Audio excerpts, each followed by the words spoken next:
June 9న Jagan విశాఖలో ప్రమాణ స్వీకారం చేస్తారంటూ ఆ పార్టీ నేతలు ఊదరగొడుతున్న పరిస్థితి.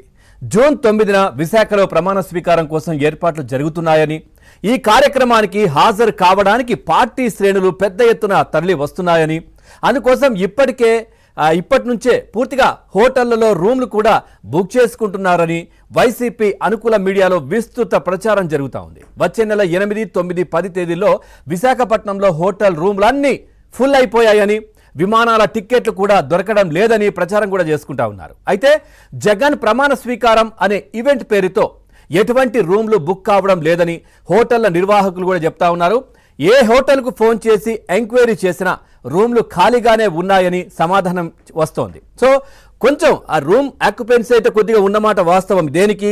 సమ్మర్ వెకేషన్స్, అక్కడికి చాలా మంది టూరిస్టులు కూడా వస్తూ ఉంటారు. ఆ చుట్టుపక్కల ప్రాంతాలు సందర్శించడానికి, ఇటు అరకు కావచ్చు, వివిధ ప్రాంతాల్లోకి వెళ్ళడానికి. ఈ నేపథ్యంలో ఎప్పుడు కూడా ప్రతి సమ్మర్లో కావచ్చు, ఎప్పుడు కూడా చాలా హోటల్లో కూడా మినిమం 50 to 60% ఆక్యుపెన్సీ ఉండే పరిస్థితి ఉంటుంది. కానీ ఈ బ్లూ బ్యాచ్ మొత్తం కూడా విశాఖలో హోటళ్ళన్నీ బుక్ అయిపోయాయి, ఎక్కడ రూములు దొరకట్లేదు.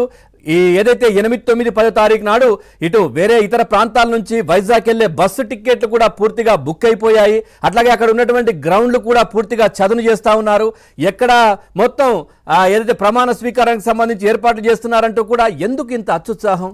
4వ తారీఖు వరకు వెయిట్ చేస్తే అప్పుడు గెలుపోటములు తెలిసిపోతాయి కదా అనే చర్చ కూడా జరుగుతోంది. ఈ నేపథ్యంలో పూర్తిగా దీనిపైన ఒక చర్చనైతే జరుగుతూ ఉంది. ఒకసారి చర్చలోకి వెళ్లే ముందు మా వైజాగ్ కరెస్పాండెంట్ నాయుడు కూడా సిద్ధంగా ఉన్నారు లైవ్ లో. ఒకసారి మాట్లాడదాం అక్కడ పరిస్థితి ఏంటో. నాయుడు, అప్డేట్స్ ఏంటి?